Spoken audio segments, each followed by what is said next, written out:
श्रावण मास श्री कृष्ण पक्ष की कामिका एकादशी का महात्म्य। युधिष्ठिर ने पूछा, गोविंद वासुदेव, आपको नमस्कार है। श्रावण के कृष्ण पक्ष में कौन सी एकादशी होती है, उसका वर्णन कीजिए। भगवान श्री कृष्ण बोले, राजन सुनो, मैं तुम्हें एक पाप नाशक उपाख्यान सुनाता हूँ, जिसे पूर्व काल में ब्रह्मा जी ने नारद जी के पूछने पर कहा था। नारद जी ने प्रश्न किया, भगवान कमलासन, मैं आपसे यह सुनना चाहता हूँ कि श्रावण के कृष्ण पक्ष में जो एकादशी होती है, उसका क्या नाम है, उसके कौन से देवता हैं तथा उससे कौन सा पुण्य होता है। प्रभु, यह सब बताइए।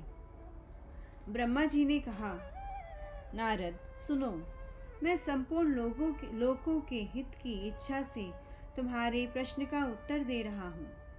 श्रावण मास में जो कृष्ण पक्ष की एकादशी होती है, उसका नाम कामिका है। उसके स्मरण मात्र से वाजपेय यज्ञ का फल मिलता है। उस दिन श्री हरि, श्रीधर, विष्णु, माधव और मधुसूदन आदि नामों से भगवान का पूजन करना चाहिए। भगवान श्री कृष्ण के पूजन से जो फल मिलता है, वह गंगा, काशी, नैमिषारण्य तथा पुष्कर क्षेत्र में भी सुलभ नहीं है। सिंह राशि के बृहस्पति होने पर तथा व्यतिपात और दंड योग में गोदावरी स्नान से जिस फल की प्राप्ति होती है, वही फल भगवान श्री कृष्ण के पूजन से मिलता है। जो समुद्र और वन सहित समूची पृथ्वी का दान करता है तथा जो कामिका एकादशी का व्रत करता है, वे दोनों समान फल के भागी माने गए हैं। जो ब्याई हुई गाय को अन्य सामग्रियों सहित दान करता है, उस मनुष्य को जिस फल की प्राप्ति होती है, वही कामिका का व्रत करने वाले को मिलता है। जो नरश्रेष्ठ श्रावण मास में भगवान श्रीधर का पूजन करता है, उसके द्वारा गंधर्वों और नागों सहित संपूर्ण देवताओं की पूजा होती है। अतः पाप भीरु मनुष्य को यथाशक्ति पूरा यत्न करके कामिका के दिन श्री हरि का पूजन करना चाहिए। जो पाप रूपी पंख से भरे हुए संसार समुद्र में डूब रहे हैं, उनका उद्धार करने के लिए कामिका का व्रत सबसे उत्तम है। अध्यात्म विद्या परायण पुरुषों को जिस फल की प्राप्ति होती है, उससे बहुत अधिक फल कामिका व्रत का सेवन करने वाले को मिलता है।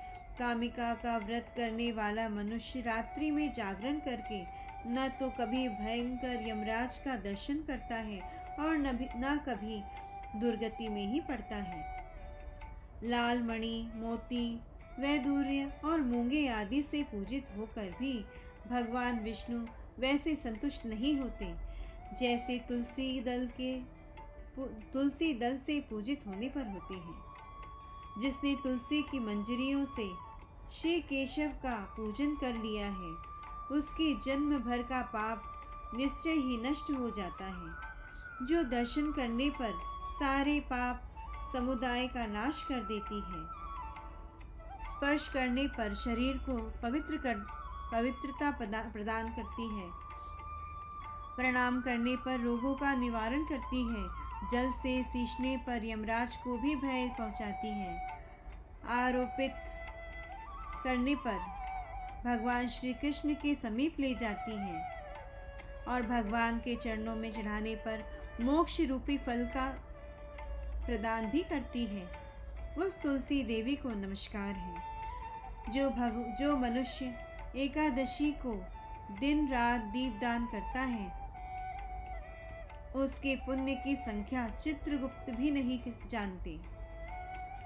एकादशी के दिन भगवान श्री कृष्ण के सन्मुख जिसका दीपक जलता है, उसके पितर स्वर्ग लोक में स्थित होकर अमृत पान से तृप्त होते हैं। घी अथवा तिल के तेल से भगवान के समीप दीपक जलाकर मनुष्य देह त्याग के पश्चात करोड़ों दीपकों से पूजित हो स्वर्ग लोक में जाता है। भगवान श्री कृष्ण कहते हैं, युधिष्ठिर, यह तुम्हारे सामने मैंने कामिका एकादशी की महिमा का वर्णन किया है।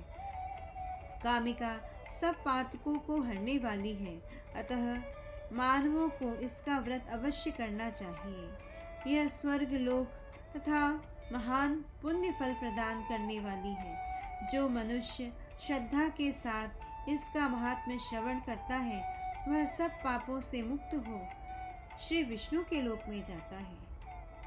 ओम नमो भगवते वासुदेवाय।